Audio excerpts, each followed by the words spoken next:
The very symbol of justice is the Lady of the Law. She has a sword to punish those who deserve it, yet she wears a blindfold.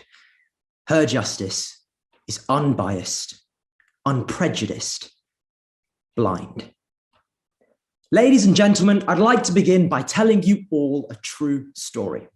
Sterling Christie was a poverty-stricken Black woman who was forced into prison for a theft she didn't commit. And despite appeal after appeal in court to remove her criminal verdict, one verdict was heard: guilty.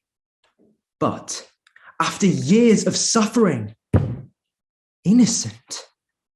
Wrongfully convicted by the past, wrongfully neglected by the present, all because of her race and poverty. Justice was not blind. And today, our judiciary is not intentionally, but subconsciously biased. And with incidents like Miss Christie's occurring as we speak, we must have this conversation now. And so tonight, I will firstly argue why a lack of representation is such an issue in our judiciary, before displaying how diversity can lead us to truly blind justice, and finally discuss the vital changes we need to reflect my message that diversity destroys discrimination.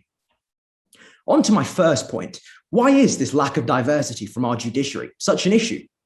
If all 61 of us on this Zoom call right now stood trial, it is a fact that 55 of us would see a white, male, and middle-class judge. And this lack of representation in our courts leads to a humanly unavoidable yet overpowering bias. So despite judges going on courses to avoid it, bias still stains our judiciary. A government study shows that for exactly the same crime, an Asian male like me has double the chance of receiving an increased sentence than a white person. So how can people trust the system that should uphold their laws, vindicate the innocent, and deliver blind justice when the system's eyes are wide open? In our Supreme Court, we have seen precisely 0 judges from a diverse background and only 3 women. Yet we live in a country home to 41 million women and minority citizens. These people are not being given their chances to become an essential part of our judiciary. But diversity will destroy discrimination. My next point is how wider representation will bring unbiased justice. People with different backgrounds will challenge bias together to make a more balanced verdict. So the Lady of the Law's scales will not be tipped against anyone. So we can trust all our judges. However, some argue that the judge should be the best person for the job, regardless of their gender, wealth, or ethnicity. But the white, male, and middle-class judges who are chosen today are given better education, more opportunity, more hope, while others are not.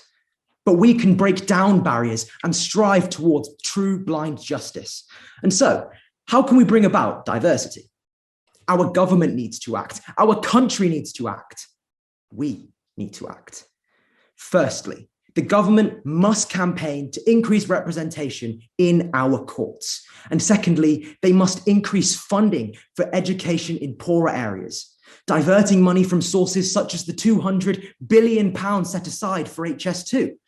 We must raise awareness and vote for those encouraging judicial diversity, as together we can all be the spark that will light the fire that will bring blind justice for all.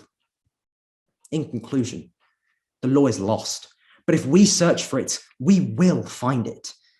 Firstly, a lack of diversity creates overpowering unconscious bias among our judiciary. And secondly, diversity is necessary for wider representation and more just verdicts. And finally, by promoting the education and dreams of tomorrow's diverse judiciary, we can make sure that the future of the law is representative of the Britain we cherish. To finish, I am proud to be the son of 2 immigrants, and I speak here with hope in my heart. Hope that if I need the Lady of the Law, she will not judge me for the color of my skin, nor my sister for her gender, nor you for who you are. I believe in a future where not only Miss Christie's voice, but all voices will be heard.